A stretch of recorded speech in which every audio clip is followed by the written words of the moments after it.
ভারপ্রাপ্ত চেয়ারম্যান, যিনি এই আন্দোলনটি পুরোপুরি তিনি আমাদের নেতৃত্ব দিয়েছিলেন সুদূর প্রায় 10,000 কিলোমিটার দূর থেকে, এবং যাকে অনুসরণ করে এবং যার দিক নির্দেশনায় আমি বলবো আমরা এই আন্দোলনে সম্পৃক্ত হয়েছি, এবং আমি এক অর্থে বলবো যে আমরা সফল হয়েছি।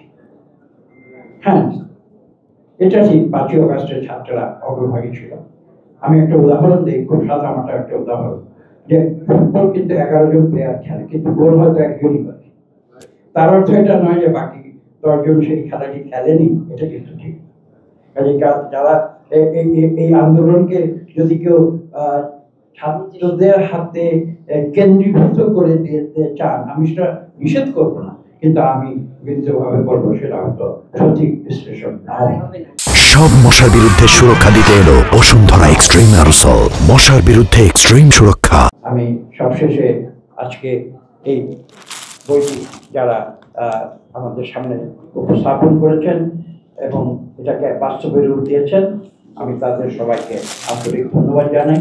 আমি বিশ্বাস করি চাষাস আগামীতে আরো শক্তিশালী হয়ে, এবং একটি দাবিও এসেছে এখানে, আমি বিশ্বাস করি দাবিটি যৌক্তিক এবং সঠিক। আমি আমি আমি প্রথমে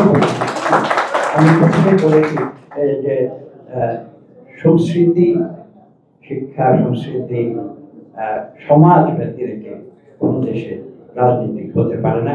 আসুন আমরা সবাই মিলে বাংলাদেশকে একটি সত্যিকার অর্থে গণতান্ত্রিক দেশে পরিণত করি, যেখানে মানুষের অধিকার প্রতিষ্ঠিত হবে, যেখানে মানুষের ভোটের অধিকার প্রতিষ্ঠিত হবে, যেখানে মানুষের যে মৌলিক অধিকার সেটা প্রতিষ্ঠিত হতে হবে, মানবাধিকার প্রতিষ্ঠিত হতে হবে, এবং সর্বশেষ এই দেশের কোটি কোটি দরিদ্র মানুষের অর্থনৈতিক অধিকার